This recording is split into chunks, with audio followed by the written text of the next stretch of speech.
You're listening to Comic Reflections, episode 56. I'm Nicholas Prom. And I'm Jeff Barnhart. What was that look? Oh, you hesitated before you said 56. You know why? Because I almost said 65. Oh, that'd Yeah. have been awful. Well, it would be incorrect. But anyway, we're going to open with Detective Comics number 480. Lead story is The Perfect Fighting Machine. And this is written by Denny O'Neil with art by Don Newton.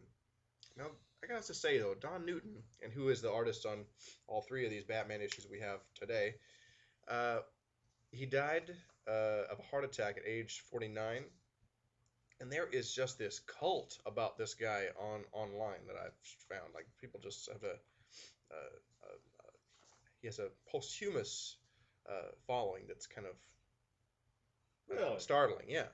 Um, Um, I mean, he's good, but I'm not wowed by him. He's no I, Kirby, I don't I mean, think. I like his art. It's good stuff. You're Yeah. right. I mean, and besides his stuff at DC, I think he was. Well, he did the Return of the New Gods at DC, other than his Mm-hmm. Batman stuff, and then at Charlton, he was known for he's fairly celebrated for his work on the Phantom. Hmm. But other than that, no major works. But I mean, nice art, and it's Yeah. nice that he's remembered. Mm-hmm. So, but anyway, the Perfect Fighting Machine.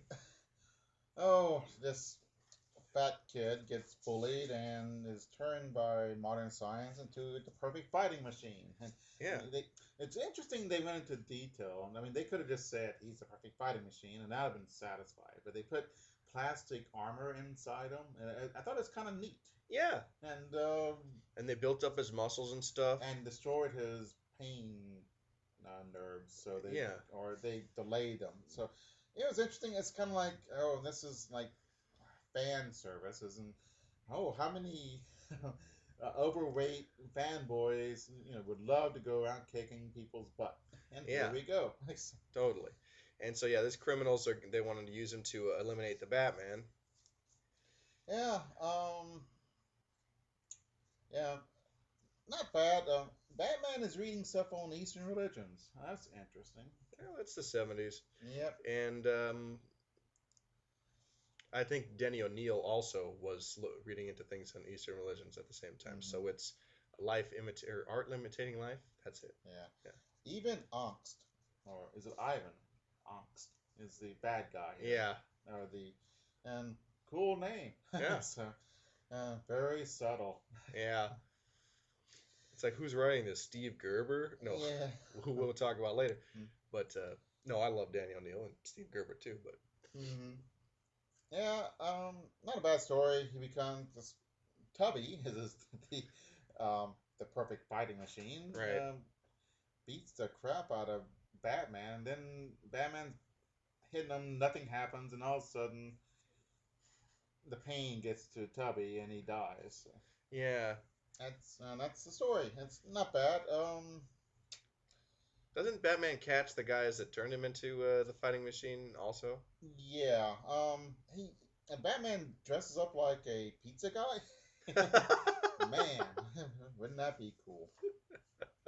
I forgot about that. Oh, Doctor Moon is in this. Oh, That's right. He Dr. Moon is the guy who performs the actual surgery.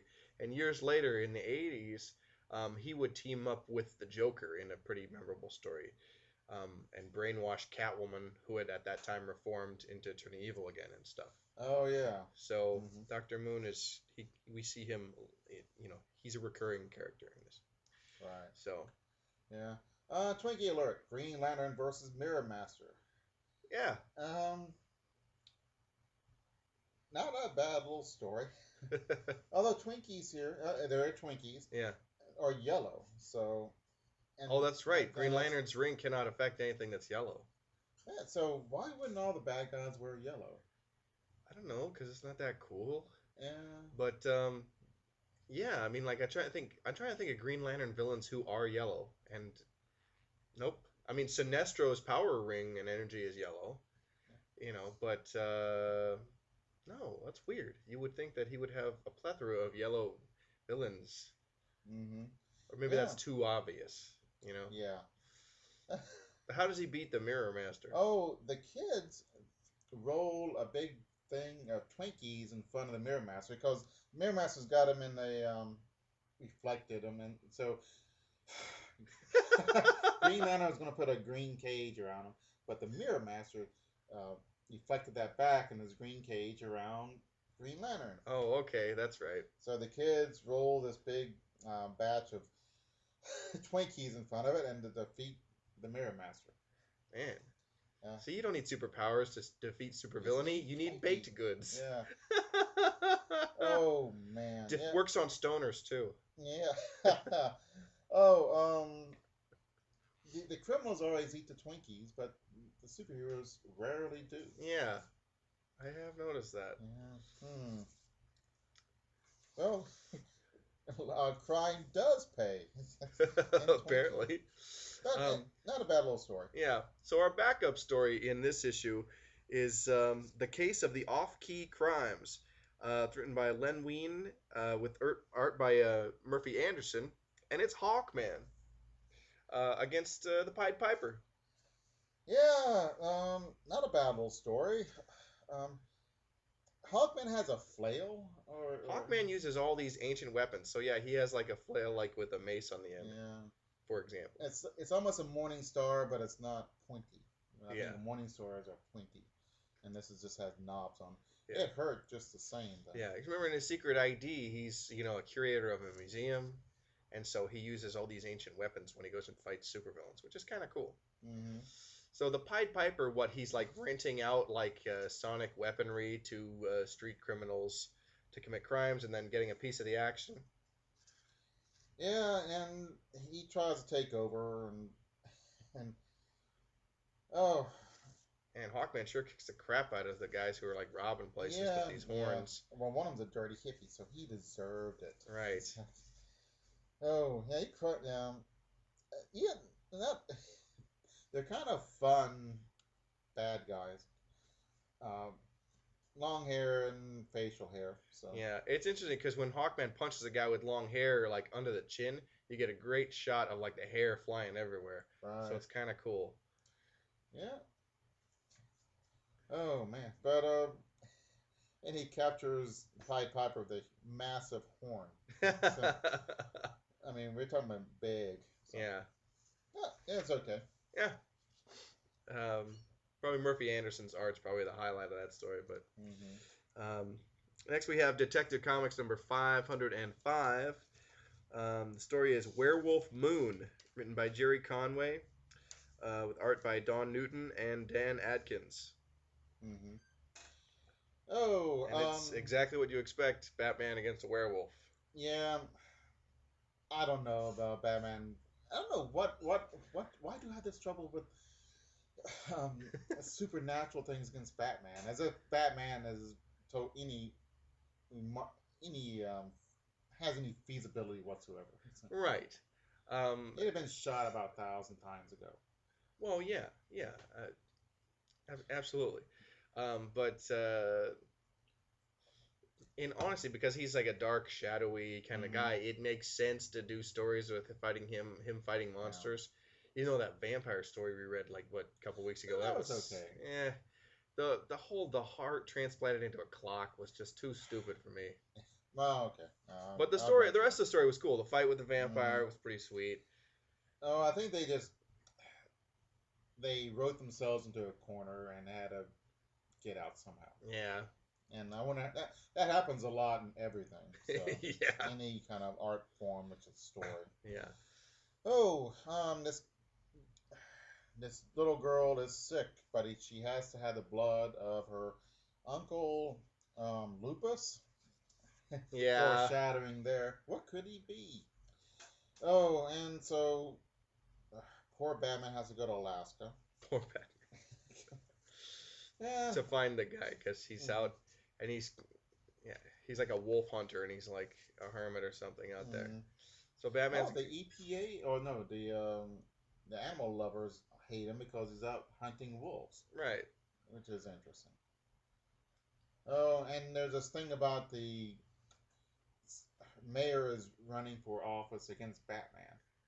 Oh, right, right. He on the platform of like, let's get rid of Batman. This guy's running for mayor. Hmm. Yeah, Yeah, which is cool. I'm interested in the storyline there. yeah. If I recall, the guy doesn't win. Hamilton Hill is elected or Oh, okay. re-elected, but Hmm. yeah. Yeah. So Batman finds the werewolf and fights him. Yeah. Yep. But yeah, I'm not. Werewolves have never been interested to me as a monster. I'm not sure what Really? monsters are. Yeah, it's gonna. They're okay. You know what? I think there are far fewer werewolf movies than like say vampires and things. Hmm. But when there is a werewolf movie, I feel like the quality there are probably just as many good werewolf movies as real good vampire movies, you know? Yeah, I can see that. So it's I don't know, I think if people are investing in the dough to make a werewolf picture, it seems like they've got all the other things running on the right cylinders. Yeah. And I, it's some comedian said he liked the werewolf because they're fast. Frankenstein's are slow, and yeah. Dracula takes his time too. But werewolf, he's moving, so Yeah. and which makes him scarier. Yeah. Hey, Twinkie alert! Oh, it's fruit pies this time. Superman versus the Laughing Gas Bandits. Oh, they try to do the they try to do laughing gas on Superman. It don't work. Yeah, you can't gas Superman with anything. Yeah. I always like when Superman sucks up noxious fumes, like a huge clouds of it, and then blows it away somewhere else. Yeah, that's kind of cool. Yeah. Sort of. Yeah. Oh, welcome to my world. Yeah. So anyway, back to Batman, No, he captures them, and the werewolf, yeah, and okay. brings him back to civilization to It's save a the little nice girl. fight scene along the Alaskan pipeline, which Yeah, was which is just completed shortly during this time. so this is topical. It's really ripped from today's headlines in 1976 or 8 or whatever. Hmm. And no one cares today. It was really controversial, but you'll never hear about it anymore. Yeah. Oh, But yeah, this is so, pretty cool. And I like this Batman in the snow fighting a werewolf. It's hmm kind of neat. I don't know. Some reason they only had 72 hours of time of it. He's taking days to catch this guy. Oh, yeah, I don't know. I think it was it because the girl was gonna die. Yeah. Yeah, well, Oh well. and they always gotta get him in the nick of time, Hmm. with like the narrow margin. So Right. anyway, um, We've got a Batgirl. yeah, Batgirl backup story, and the story is Hunt for a Hunchback Killer. It's written by Carrie Burkett with art by Jose Delbo and Joe Giela. Yeah. She tells the mechanic who she is, her secret identity, which is interesting. Yeah, the guy that works on her bat cycle or whatever. Yeah. Um, She feels bad because he got himself injured because there's a bomb. right, because somebody was going after her, Hmm. and they're trying to work out a way to keep security tighter or whatever. See this so that kind of thing doesn't happen again. Hmm. Meanwhile, there's a hunchback guy who's out killing girls. I think. Right. Yeah, and it ends on a cliffhanger Yeah, because Hunchback captures Batgirl, and so we don't know what happened. yeah, Not bad. yeah. I enjoy Batgirl. Yeah. So next we have Detective Comics number 508. The lead story is Secret of the Sphinx Sinister, written by Jerry Conway, art again by Don Newton and Dan Adkins. Oh, yeah. Okay, so this story, this museum professor, he thinks he's like a reincarnated Egyptian, whatever, and he kidnaps Selena Kyle, the now reformed Catwoman, Hmm. because he thinks she's the reincarnation of this Egyptian princess stuff. This is kind of you've seen this plot before. It's the Mummy, only with Right. Batman. Hmm. Only this guy's not really an Egyptian mummy. So, Yeah. and so Batman's gonna track this guy back down to Egypt, I think. Yep. Let's see. Arthur Reeves is running for mayor again. It's interesting they don't really do anything with the name Arthur Reeves. He's not Arthur Evil or Right. Arthur Scumbag or something. But Yeah. But yeah, um, this guy's still like railing against Batman. yeah, not sure why. Man, nice picture of character of Batman being evil. Yeah. No, Batman. So, oh, Yeah. Well, wasn't if I remember correctly, this guy was actually a puppet candidate for some criminal organization. Oh, really? Yeah, really. But again, memory fuzzy on this one. Mm-hmm. But but yeah, Yeah, not a bad story. So Bruce Wayne goes to Egypt and thinks of some story to ask around about the how to find them, yeah, and it's not too bad. yeah, it's pretty And good. of course, they go to the pyramids into the Sphinx, and he's attacked by jackals, and they're pretty bad. But Batman is better. Yeah, Okay. Um, Pretty cool drawings of the Sphinx. Not yeah, bad. Very, yeah. I don't know.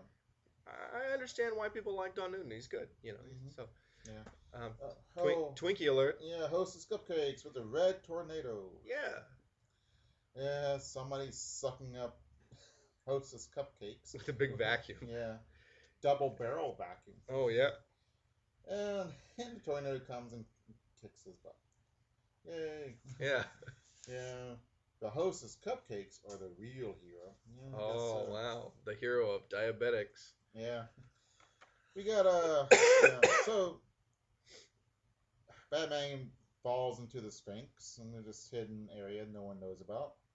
And here comes this guy he's looking for, Griffin, turns himself into a pharaoh. Oh, and he beats up Batman, and so the deal is he's going to kill himself, kill Selina, who looks like this ancient Egyptian pharaoh, Sure, whatever. Yeah, and so he needs a slave, so he's going to be Batman. Uh, yeah. so he ties up Batman, puts him in the grave. But Batman uses the old Houdini trick of expanding your lungs, so Yeah, you get. and flexing his muscles. So Hmm. while he's being bound, and then when he relaxes them, then he's got slack to sneak out. Hmm. That's Yeah. pretty true. Pretty clever. Hmm. Yeah. Yeah.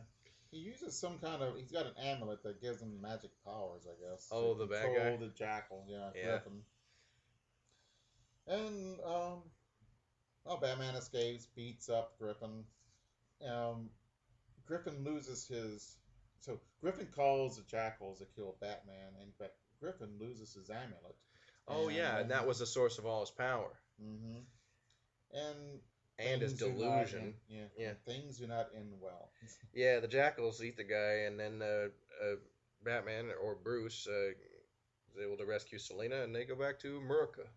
Well, not before Batman and Selina talking about their relationship. So Yeah. dun dun dun. Dun dun dun. Yeah. Do we hear wedding bells? I don't think so. Well, that'd be nice for Bruce, but Mhm. unfortunately, it's probably not to be. Well, it'd be nice for Selina too. Yeah, on Earth 1, excuse me, on Earth 2, that was the case.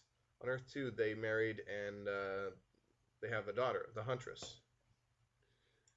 Hmm. Yeah, and then she joined the Justice Society Yeah. on Earth 2.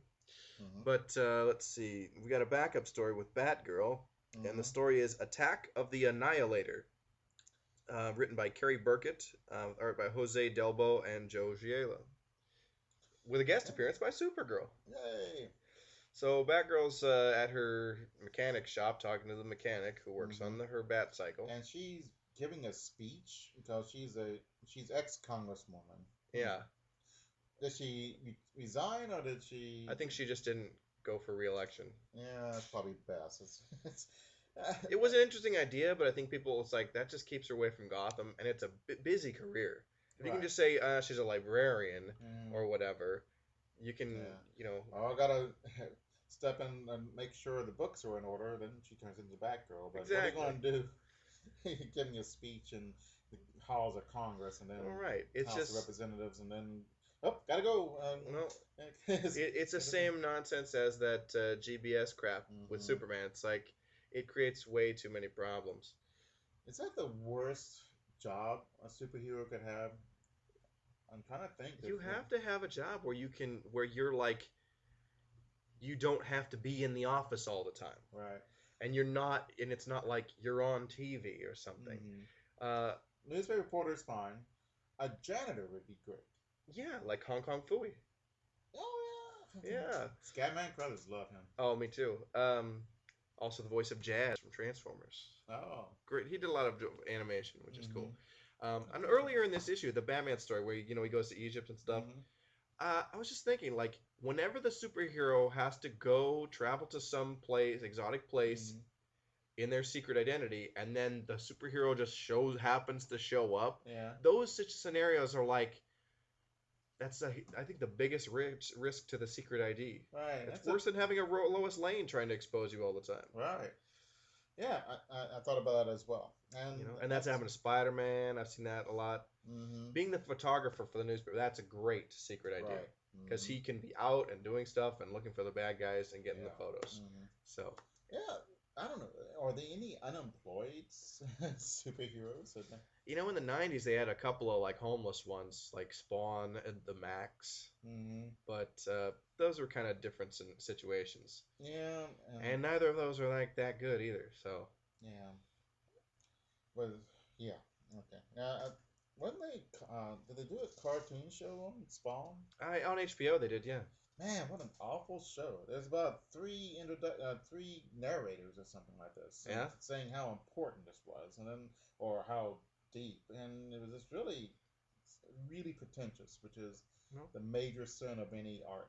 Well, yeah, especially considering the source material, it's not that deep. Yeah. It's just like an ultra-violent, demony, kind of superhero story. It's like it's not all that heroic. Yeah, the entire world is just dark, horrible thing. There's no silver lining to anything. It's just ongoing horribleness.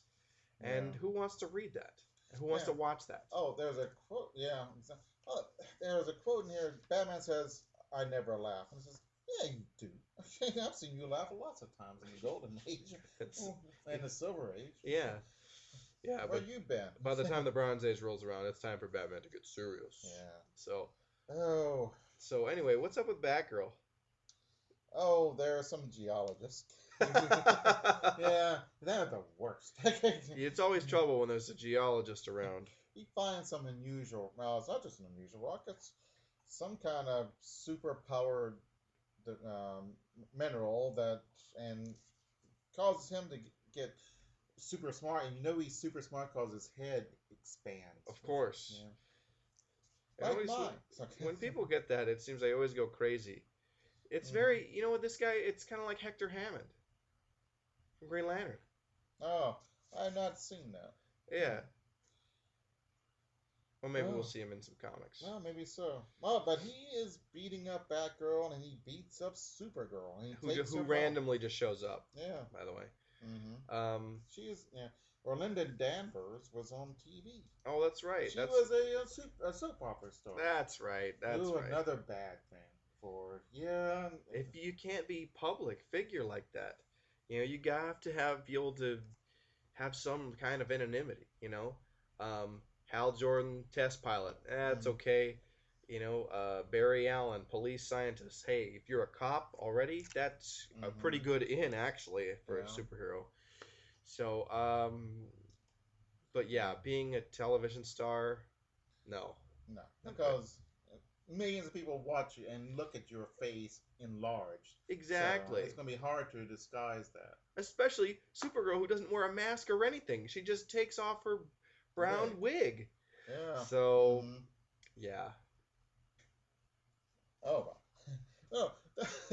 The soap opera star couldn't be a superhero. That's impossible. Yeah. Is that what they're thinking? I guess. I mean, because I don't know. Actually, I wouldn't mind seeing more of her stuff in soap opera. See how she does it. Is she a bumbling goof on the show or something like that? I haven't read tons of it, so I couldn't tell you. I think she did it fairly well.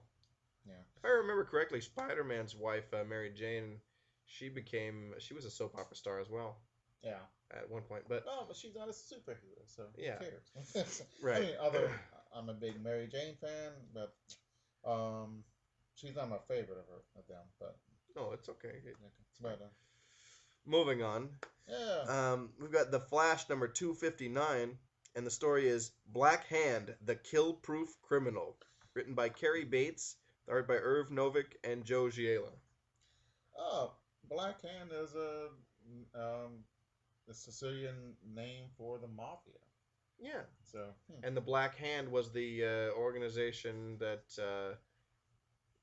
had the conspiracy to kill Franz Ferdinand. oh yeah, man, I wish that conspiracy hadn't gone through. You Oh and well. me and millions of others. Yeah, and what a goofball conspiracy, and it worked just by Yeah. yeah.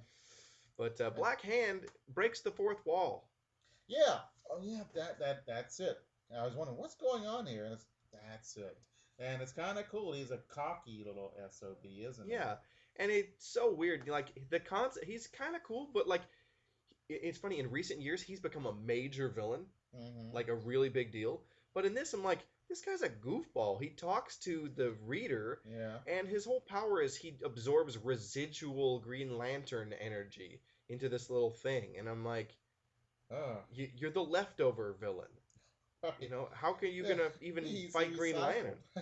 Yeah, Yeah. But and he shows us a movie. of how in the previous issue he quote unquote killed the Flash. Yeah. But he Um, didn't. yeah, and I Oh. used to have the previous issue actually. Hmm. You know, so I was All like, right. this is so familiar. That's Okay. why.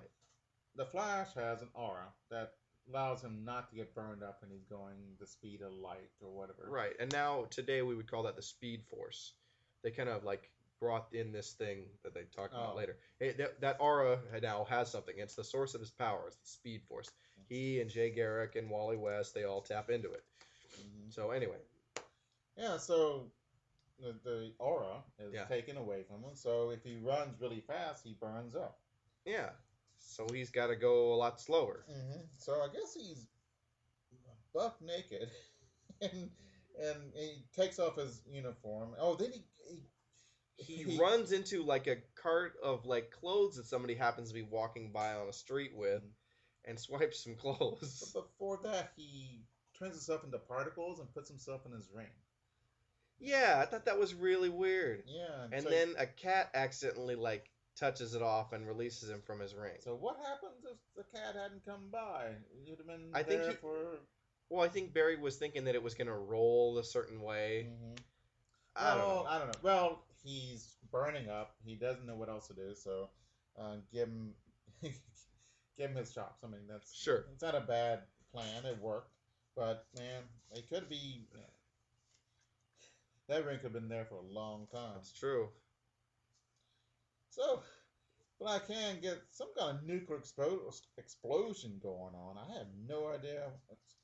Did he just go over there and find someone blowing up a nuclear bomb? And I guess I'm not really sure about that. yeah, I don't know. I do like the Black Hand. All right, they're making this movie, and they're in the Centrodome, which is going to be Yeah. made in a vacuum. Oh yeah. Oh, that's right. Yeah. And so there's all these people pumping out the air in this dome, and they've built a moon-looking set on the inside. Yeah. Also, Barry is giving a ride to this kid, his neighbor kid, who has created a Flash fanzine. It's all Mhm. about the Flash. Yeah, Just kind of fun. yeah, it is, and but the kid doesn't know who the Flash is, and Right. but he's kind of suspicious now. Yeah. Oh, you can float on air advertisement. It looks like I don't know. This intrigued me as a kid, but it's three pie tins with a chair on top of it, and it can supposedly float and on air, and looks really cool. But I'm sure it's stupid. So Yeah. Yeah. All those kinds of kits, I always kind of wondered about, but yeah, but I didn't buy that. I didn't buy any of them, to tell you the truth. So yeah. that I saw people who had. I always love the ads in comic books. They're so intriguing to me. Like, Mhm. The ads, I like the ads in anything. It's the older the magazine, the more interesting it is. And this is how people thought. This is what because it's more of a look at what people were doing because the advertisers have to match the audience because that's how they make money. If they right. don't, they go out of business. Yeah, you and see a them. kid building his home hovercraft is kind of like the one step up from building your soapbox derby car. So That'd be cool. I wish it worked. yeah, So Black Hand is like a bad Green Lantern, and so he makes a flying saucer that sucks up money from a bank. yeah, That's kind of cool. yeah. And so so Flash can't really do anything against Black Hand because He can't like go all that fast. yeah, and so he tries to smack him around with super speed, but it don't work. So what? Because Um, Black Hand puts like a green force field around yeah, himself. so Black Hand, yeah, and then he makes all these little hands and smacks the crap out of him, and then ends with a big fist. Yeah. And I call it my 1, 2, 3, 4, 5, 6, 7, 8 punch. Wow. So So, Flash runs into where they're making the movie with the Yeah. dome, which is you could not. Okay, well, it's a comic book. You can't make a dome into a vacuum; it'll just crush itself. There's Okay. nothing strong enough. Right. But it's a comic book, so yeah. Yeah, maybe Tony Stark can, but There you go. the municipality of Central City would not create such a thing. So Yeah. okay, so Flash goes into this vacuum. And the Black Hand follows him. Right. So, but the Black Hand doesn't know it's a vacuum because he's got this green aura. Yeah. But so Flash can go as fast as he wants because there's no heat resistance. That's right. No friction in the vacuum. So, and as long as he doesn't stop moving, he's not gonna not have air or whatever. I guess. No, he's holding his breath. Oh, that's so what he's it got is. about 2 minutes to beat him up, and he does it quickly. Yeah. Does the Black Hand run out of juice or something like that?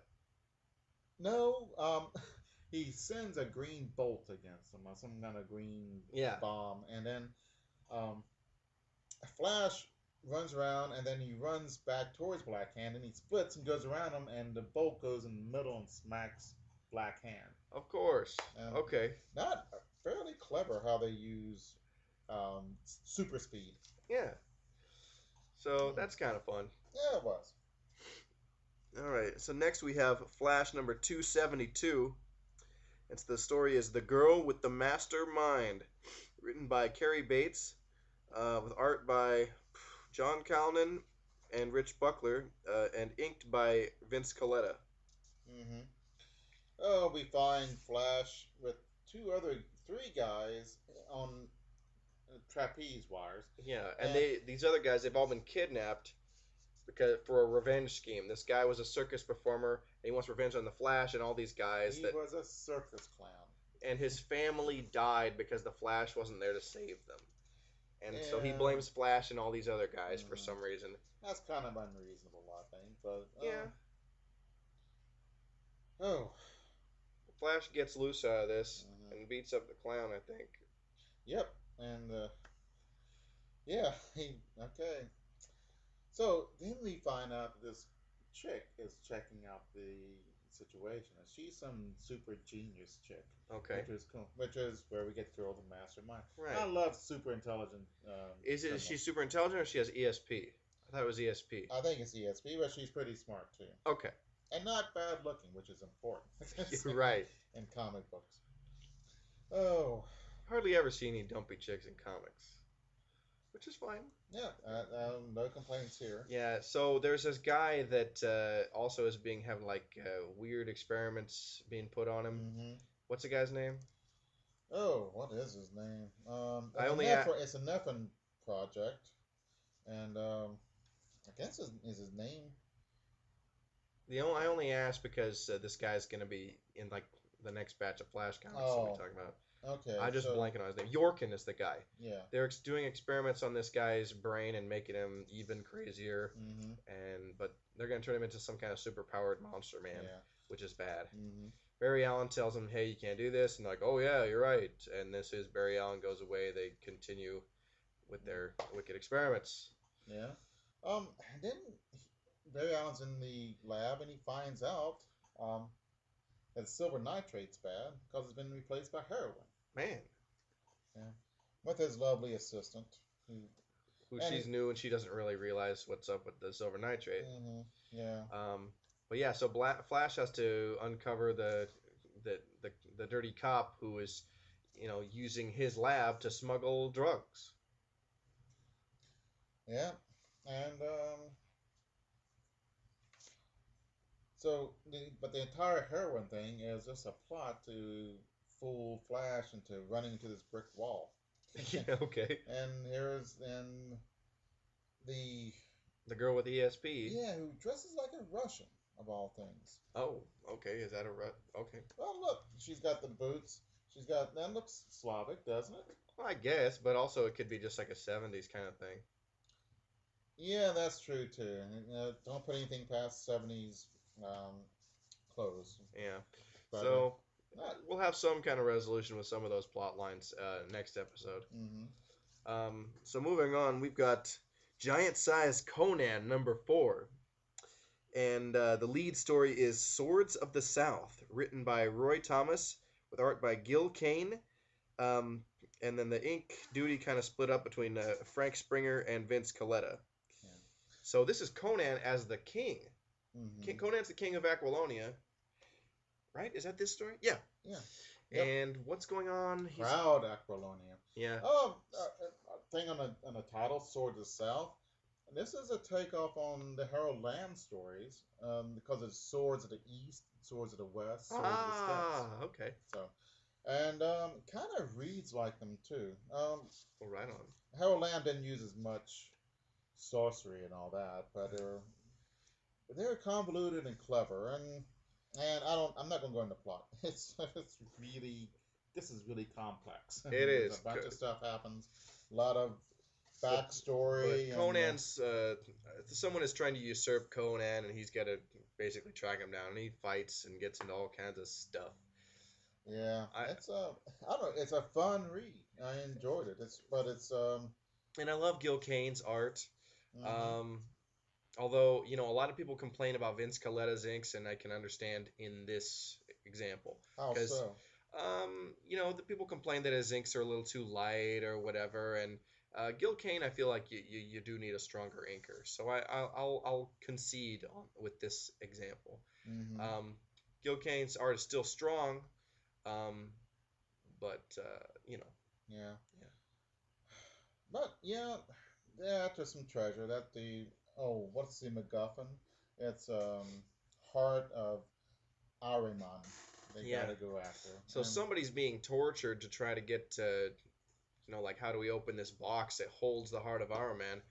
And Conan comes along and he's like, hey, cut it out, because he does not stand for torture. Right. And so this guy's dying, and Conan's like, gives him mercy and stuff, which is cool. I like And then that. the bad guy, the bad count or whatever. No, I think he's a big crook. Okay. Yeah. And so he asks him how. So they tell him how to open the treasure chest or whatever, Yeah. and he opens it, but he nicks himself because there was a trap. Yeah, it was poison, and so the bad guy gets poisoned, and then Conan's fine, and he's able to take this the eye, and that just kind of leads on to the next chapter. We get left on a cliffhanger, but Mm-hmm. like I said, like Jeff said, this is a long and convoluted plot on this. Oh, he fights some ghoul or werewolf or something, Yeah, which and is really found cool a too. bunch of them, and and he goes to this port city, which is kind of full of corruption, but Of course, he meets an old friend of his who double crosses him. double crosses him, which is kind of cool. And the Stygians take. Yeah, and the Stygians, if you recall, I think they're the worshippers of Set. Mm-hmm. And I think their chief wizard is Thothamon, who is Conan's arch enemy. And he's joined by these who are these guys? Some kind of priest. Yeah. Oh, and it's Yeah, it's kind of pretty cool. interesting. I mean, man, there's a lot going on in that story, Yeah, and I knew that was going to be daunting to try and talk about that. But so I just decided not to do it. But we told you not. But I very understand. good, very good. um, but the backup in this is a reprint of where is my notes?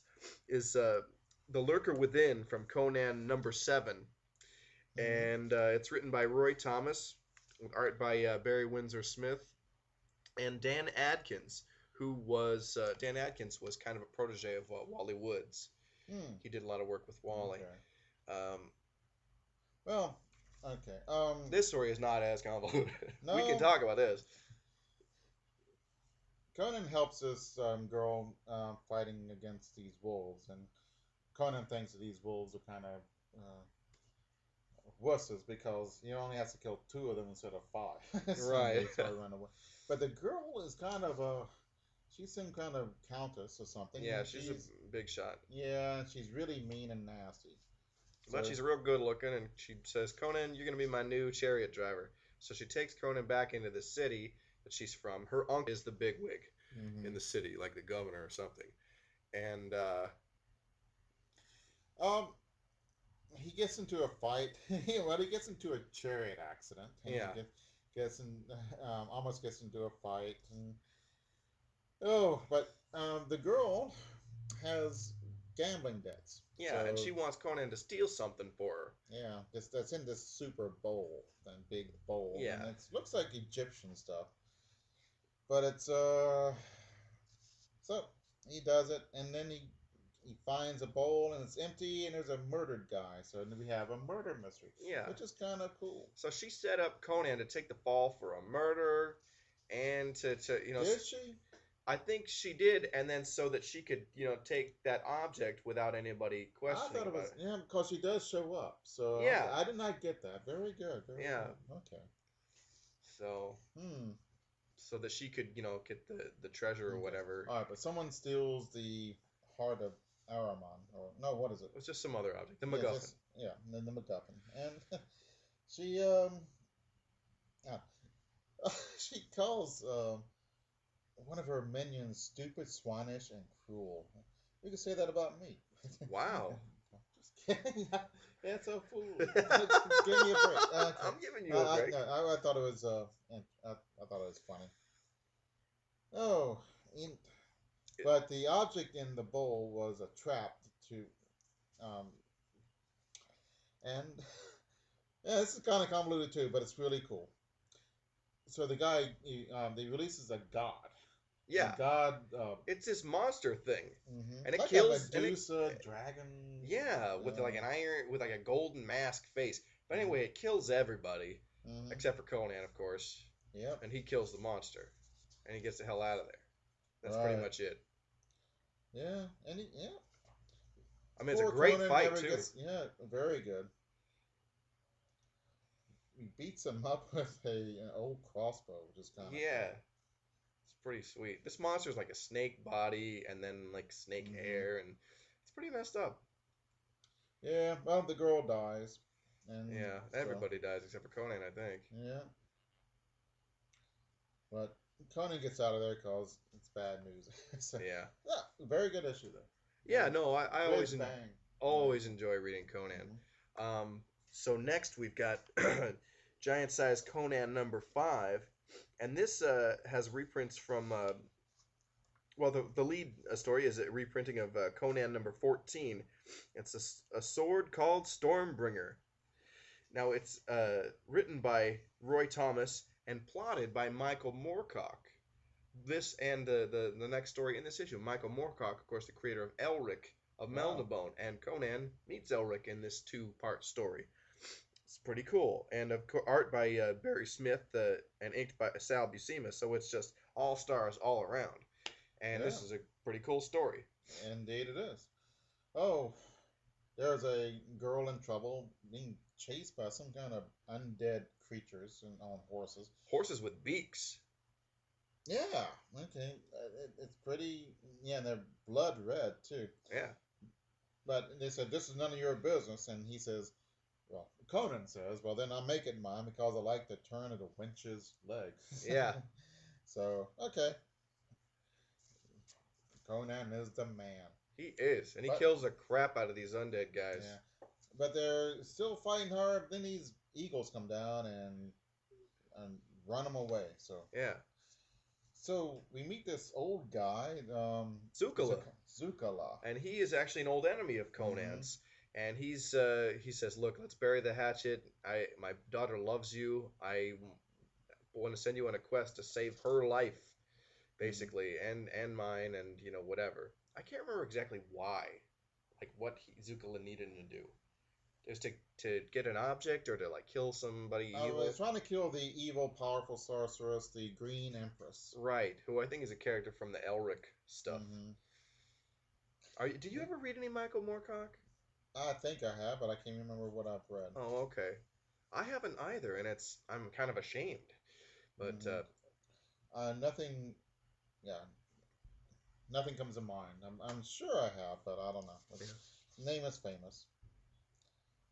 Oh, so against his better wishes, Conan is sucked into this and goes and fights and goes and goes to the this sunken city with golden towers Yeah. made out of solid gold. Well, not Yeah. solid gold, but gold enough to be to make you happy. So,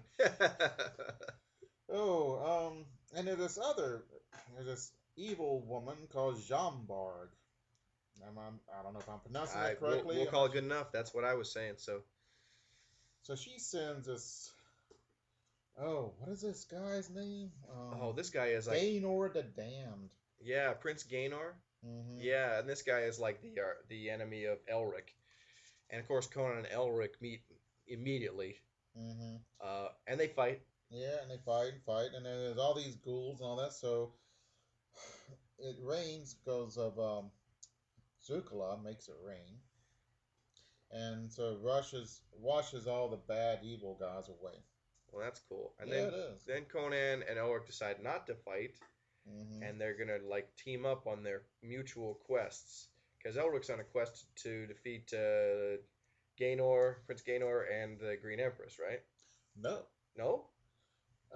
defeat Gaynor, yes, but he wants to ask the Green Empress to to help him get back his girlfriend. That's right. And Elric, okay, Elric, he's this skinny little guy. He's an albino, Mm-hmm. but he's got the magic sword Stormbringer, and it's like the source of like great power. And it's black. Yeah, the Black Blade, and it talks to him. You ever heard that Blue Oyster Cult song, Black Blade? No, Well, that it's about Elric and I'll be Stormbringer. darned. And then Okay. Deep Purple had their song Stormbringer, which I believe is also about Stormbringer. Huh. Okay. Both awesome songs. Mm-hmm. And actually, Michael Moorcock wrote some lyrics on a couple of no on one of Blue Oyster Cult's albums. Um, I think he wrote the lyrics to "Veteran of the Psychic Wars," if I'm not mistaken. I don't know. Oh. Okay. Yeah. Anyway, Interesting. I could be wrong, but Yeah. I know he wrote stuff on Fire of Unknown Origin. Yeah. Anyway, So we got the next story. the next part of it, yeah, the Which is Green cool. Empress of Meldavone, which is from Conan number 15. And yeah, it just continues the story of Conan and Elric teaming up on this quest. And there's magic and fighting monsters and all kinds of Actually, radness. Conan's getting tired of fight, which is odd because Conan likes to fight. Yeah. But they get this bone ship, which is pretty awesome. Yeah. I would have never thought. I thought it was just something. Oh, here's some bones lying there, but it turned out to be a ship. I says, oh, okay. Cool. Yeah, I thought it was just dressing or something, you know. Right.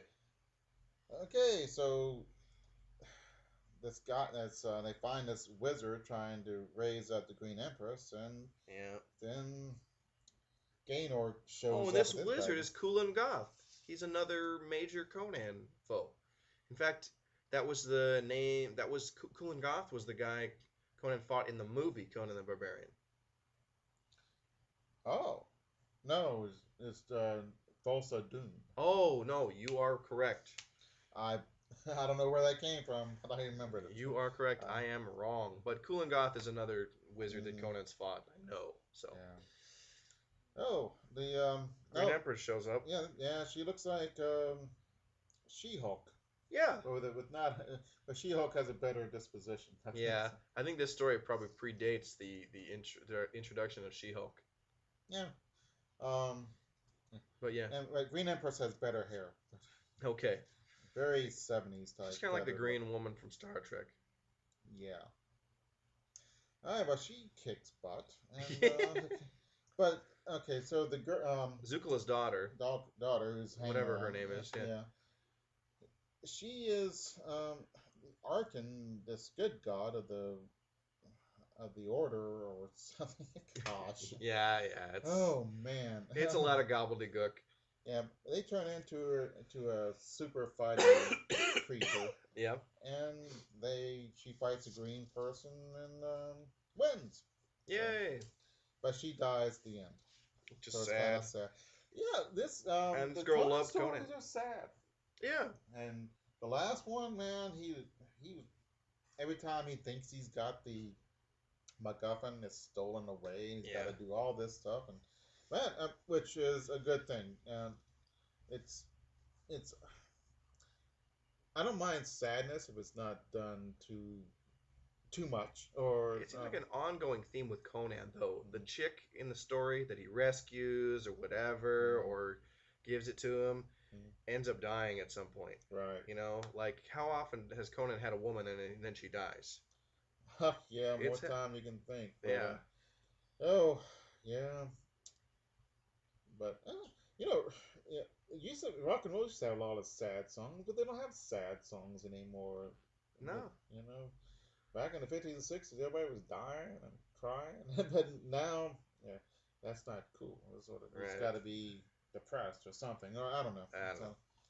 But oh, yeah, Conan takes the girl back to Zukala, who knows even, and he parts ways with the Elric mm-hmm. as kind of friends, and they'll remember each other, all that kind Yeah. of And there's crap. a cool big page of Elric running, and he's like did some acid or something.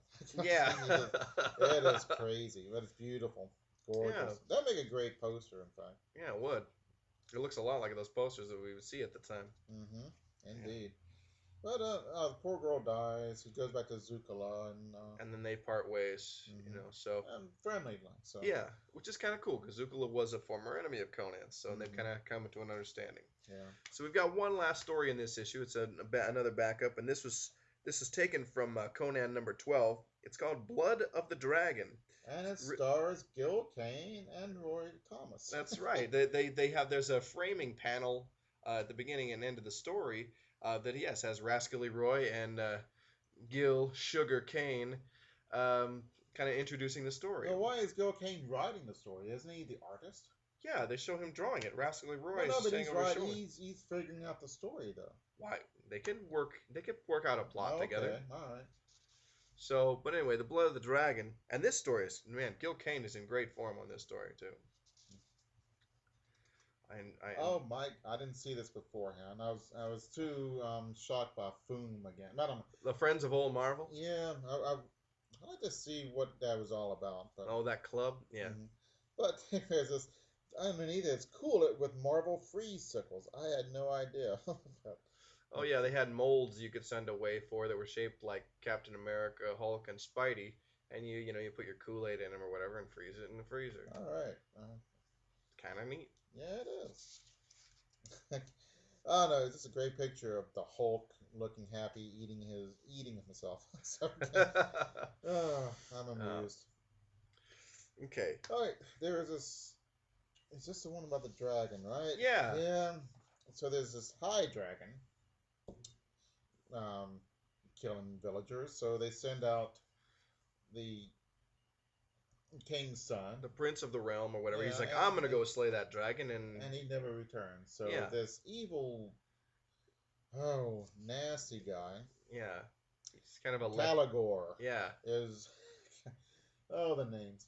Um, he's he waited until after the prince went, so now he's going to rescue the prince, and then he's going to get half the kingdom and and the and the yeah, king's daughter. and all that good stuff. But he's warned that not warned about the blood of the dragon. Yeah, So he goes and he kills the dragon using that for poison, which is kind of clever. yeah, But then with the dragon, when he dies, turns out to be the king's son, and he says, "Oh man, now I can't rescue the king, the prince, and all that. because I can't bring back proof that he killed the dragon.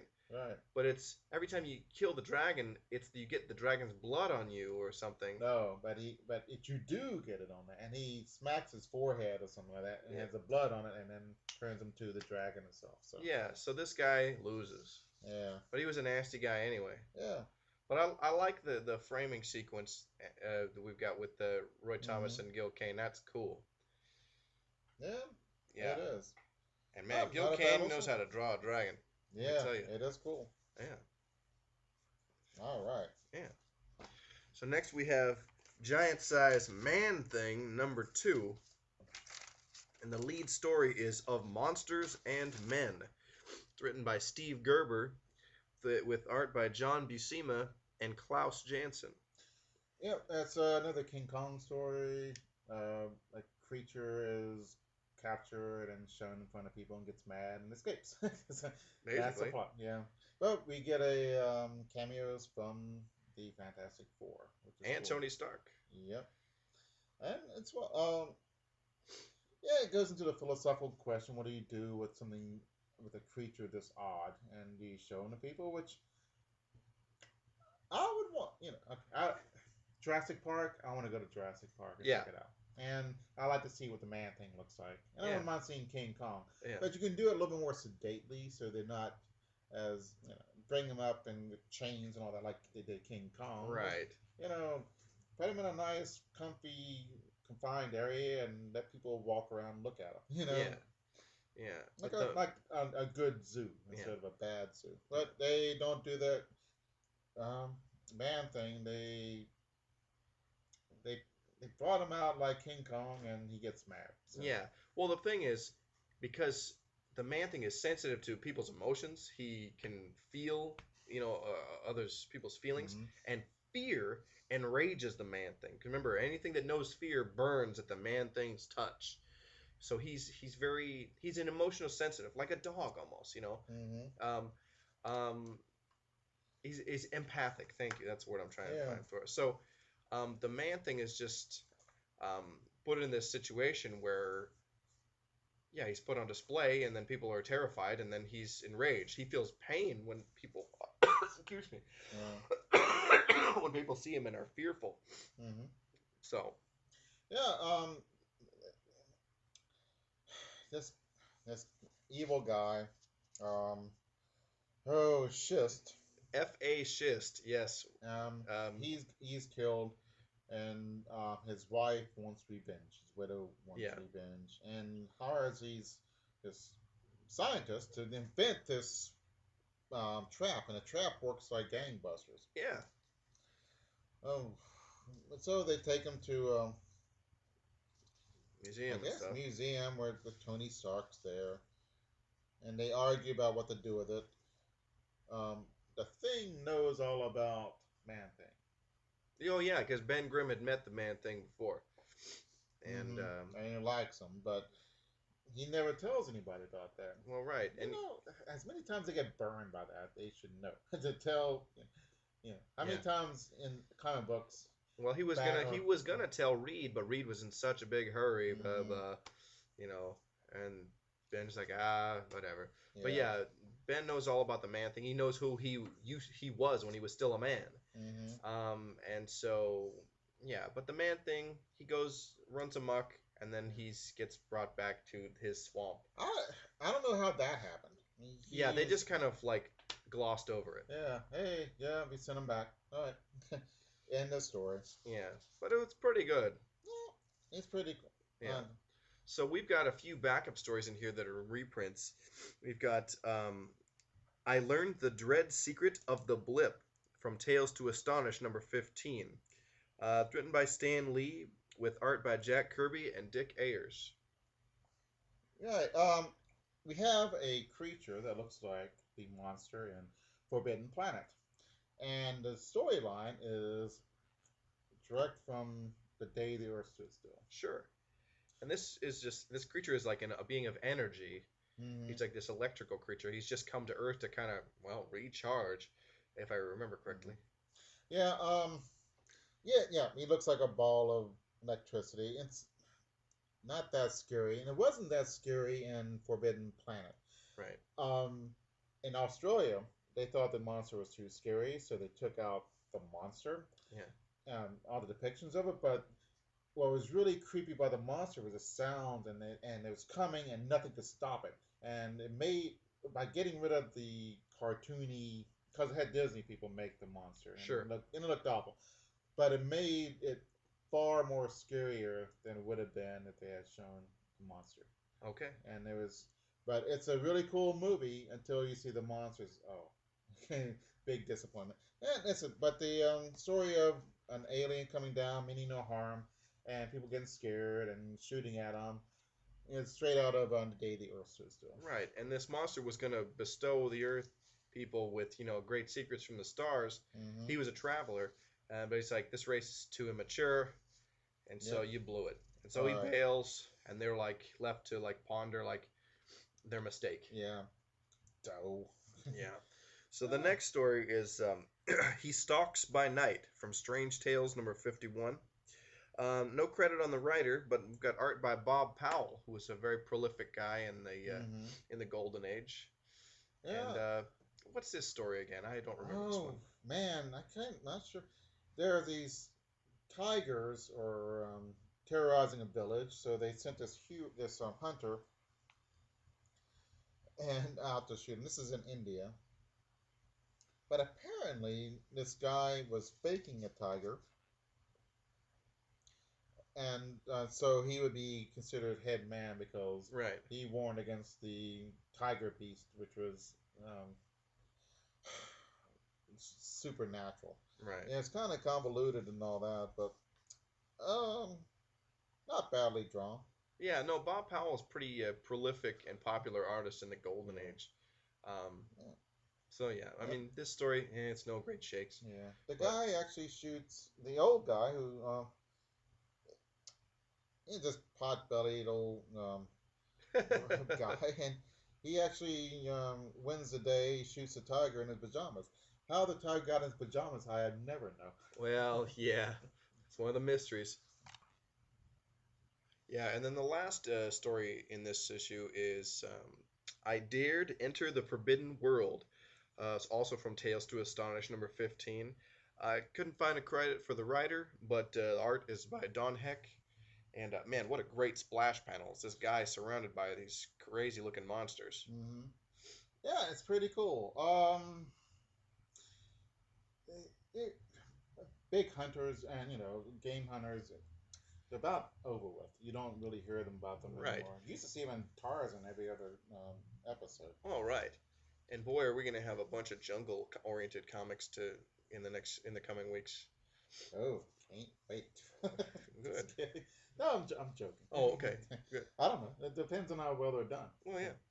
Any medium can be good or bad. So. All right. This is not great, but these guys are hunting for the elephant Graveyard. graveyard. Because they want the ivory from the Mhm. tusks. So, One guy in the party finds this medallion that leads him straight to it.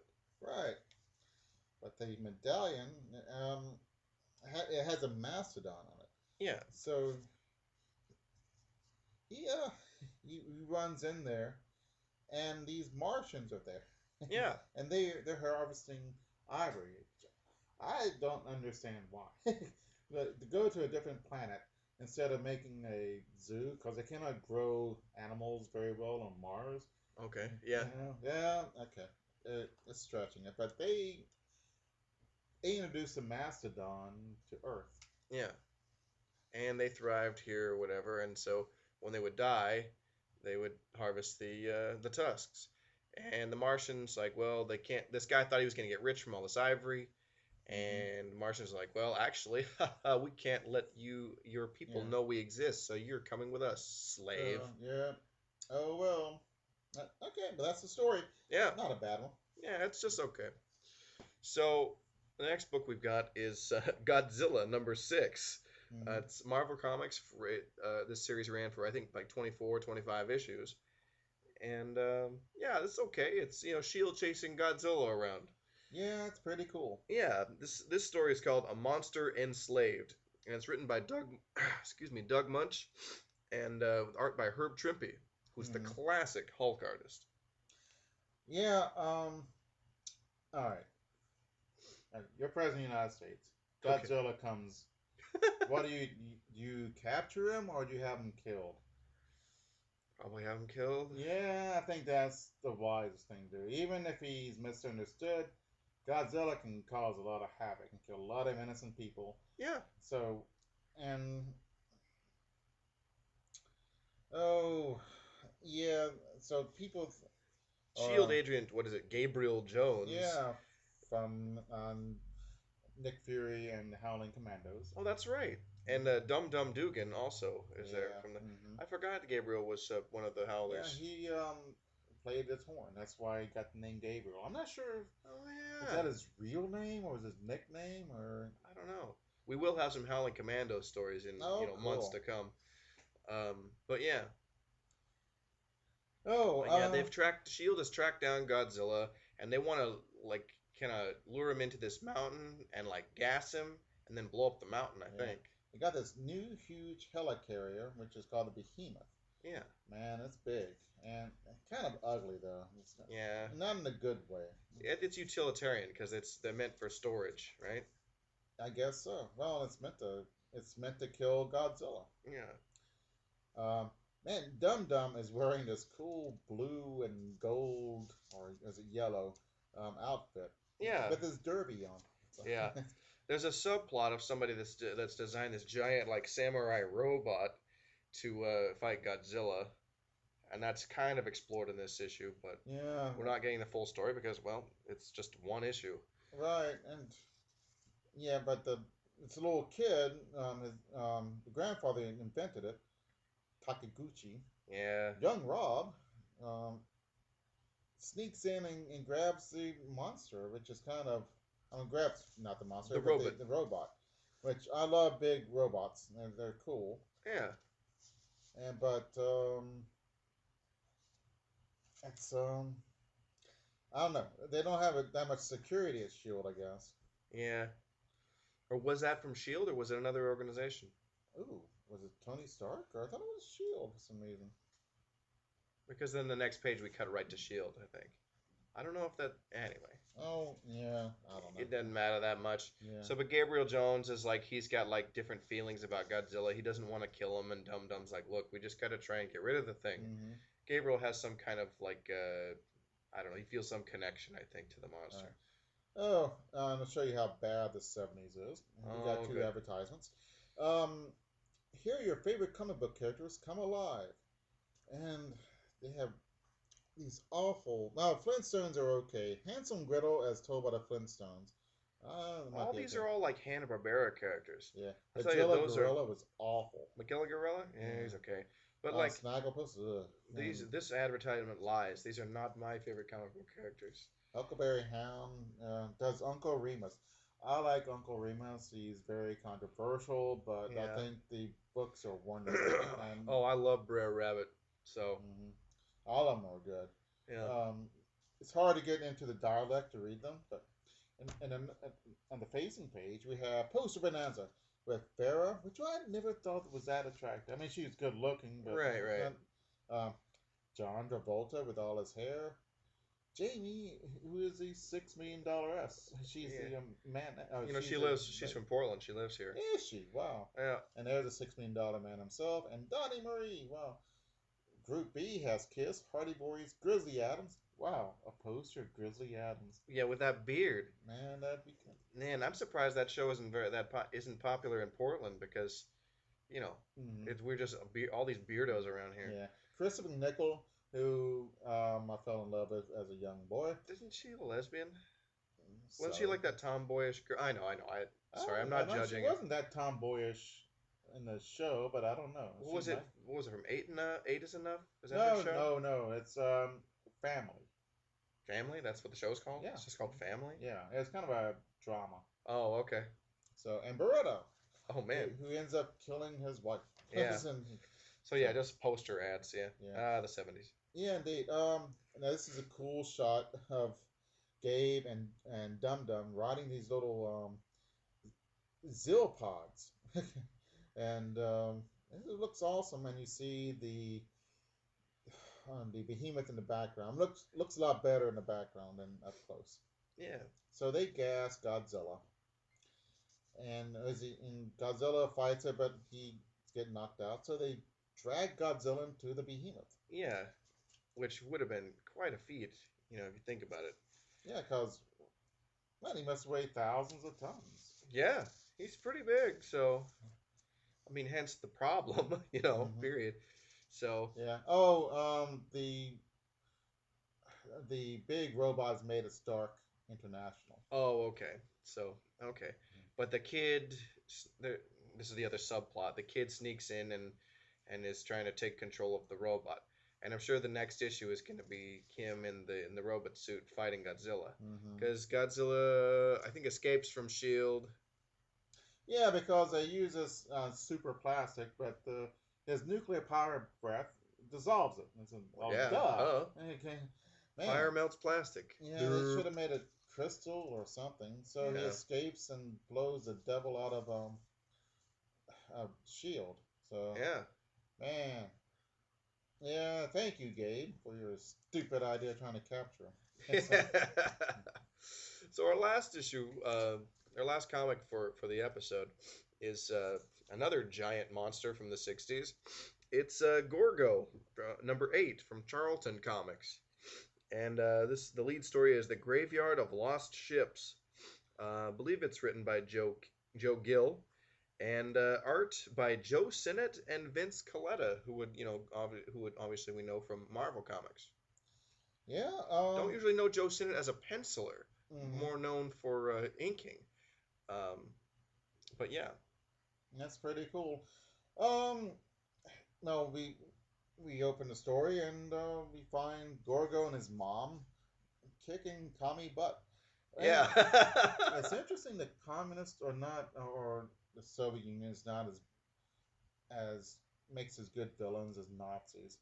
I'm not sure because they don't dress as well, but I or it's mean, because like they weren't, cooking human beings in sausage plants. You know, uh, yeah, but they kill more. I So, know, but it and was just like, you go stand by the wall, and they killed him. It's just, I don't yeah, know, Nazis inspired people's I think imaginations because more they for dress better. And they're more probably, Western and more so that's the kind of yeah, Western culture being evil is kind of more interesting than the Eastern cultures expect them to be evil, I suppose. yeah, Um, or yeah, but I, I don't. Russians just seem like weird foreigners, like Yeah. out of it, like not so much evil. Hmm. So the commies as being evil, and it doesn't stick as well. Right. That's too bad, but oh well. And they were an enemy for a lot longer, Hmm. you know. Yeah, So man. Yep. So they destroy the commie base, and this guy Chips, right? I think so. He says he tells the authorities what he saw, and they think he's lying because he's lied before. Yeah. Plus, who's gonna believe about giant Yeah, monsters? but Hal and Jan Dorset, they're old friends, and they're also movie makers. Yeah. They make a movie. They believe him, but they decide to go on this treasure hunt Yeah. and find. And there's this a big panel of mom And and so Gorgo. and Gorgo. It's supposed to look like they're happy, having fun, but man, I thought it was the creepiest thing I ever did see. Man, that's just sort of But yeah, they go on this exposition to like the Arctic or whatever, so right? no Sargasso Sea, Oh, I guess, and I don't. Yeah, but there's Eskimos there, but they're dressed in like tropical natives. yeah. There was like a There's warm water estuary or something in yeah, there. But Jan or whatever goes on land and is almost killed by a polar bear. But then Gorgo grabs a polar bear and eats it, mm-hmm, which is pretty sweet. yeah. You see, and there's these two bad guys who start the thing, and they go to this graveyard of lost ships, Yeah. and they're trying to get the money and treasure and all that stuff. And they find the treasure, but then the two bad guys, they they take the money and run. Yeah. Like Gorgo, but there are these killer whales, which looks like really fat sperm whales, Yeah. and somebody doesn't know what a sperm whale looks like. Or doesn't know what an orca looks like because these look like sperm whales or blue whales. Yeah. No. Yeah. The sperm whales. I mean, they got the flat nose, Yeah. but they're skinny. Right. But these are fat. So So this is just a generic whale. Hey, just remember, it's a comic book. yeah. But yet, so you can see these Gorgo and his mother eating whales, Yeah, they're just about the chomping size on of a hot dog for us, or a big Polish sausage. them. Yeah, So, but then they destroy the bad guy's ship, I think, Hmm. and then the guys who were filming them got the film and Yeah. exonerated their friend. Yep. And that's it. Yeah. Okay. So there's a cool backup story. Yeah. I didn't see this coming. Yeah, it's called The Monster. No credit on the writer, but art by Rock Mastroserio. Hmm. And this monster is narrating this story. It's like how he has been all monsters that mankind have feared throughout time. Hmm. And it's Yeah. this is pretty cool. Yeah. He's a Loch Ness monster. He's dragons These and giants and all kinds of yeah. stuff. And But so he wakes up after hundreds of years of sleep, and then he sees, oh, well, here's civilization. He comes out, and everyone laughs at him yeah, because they've been to all these other planets and they've seen a lot worse than this. yeah, So he blows up or catches on fire, and that's it. yeah, In the year of 2092. Wow, which is only less than 70 years, oh, 80 years away. yeah. We won't have gone to other planets by then, which is sad. Maybe Yeah, we'll hit Mars, but there won't be anything maybe. there. Yeah. So yeah, that's that for Yeah, for. were we going to talk about Marvel, Agents of S.H.I.E.L.D.? Do you want to talk about Yeah, Agents of Shield? sure. We should have opened the show with that, but that's okay. Okay. Or we should have done that before the Shield Yeah, comic book. I thought about that, but um, I enjoyed it. Agent Carl Coulson, right? yeah, Coulson. He's the only character I really like. The other one, Yeah, the other ones are gonna need to grow on me. yeah, the big buff action star. He's the big guy. The guy that was busting the safe in that early scene in the beginning.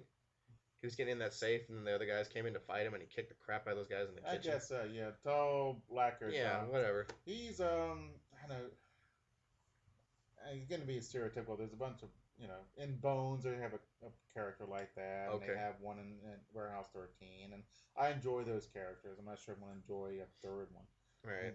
What can you do with them? But the rest are nerds, and there's I guess oh, there's an Asian chick who knows kung fu, and which Imagine that. yeah. I guess it comes with the genes. I don't know. Oh man. Yeah. What else? Oh, a bunch of nerds, which could be interesting. Yeah. And that's it's okay. Nice, interesting plot. Um. I'll be checking it out. We'll see where it goes. I mean, I really hoping that we're gonna see them fighting Hydra and AIM Yeah. and the Hand and all these Yeah. all the. So who are they fighting? They're fighting. Well, they were somebody was taking like technology from they had found from the Battle of New York, from Mhm. Avengers, and also the Extremis stuff that had been used in Iron Man 3 to kind of give people superpowers. And but people blow up after a while, Yeah. so they were trying Well, to. there's some kind of secret organization, so maybe we don't know. So. Yeah, I think that'll be like the Mhm. theme that will lead Yeah. into another episode. So, Hmm. as Shield uncover who that I is. guess Legion of Supervillains. That'd be cool. That'd be the wrong. Yeah. I think it's. I wish they hadn't said Marvel in Marvel. Oh, I can't stand how they preface all these movie titles with Marvels. Da da. Just call it the Avengers. Just Yeah. call it Shield. You don't have Mhm. to like. That's just pretentious. It's just stupid. It's branding, but I don't need it. Okay. So Well, good batch of comics this time. yeah, yeah, definitely. And we got some. I think we're gonna start some Hulk stuff. We got some more Flash next Ooh. week. Mhm. We got more interesting things to go on. So this has been Comic Reflections. Thanks for listening.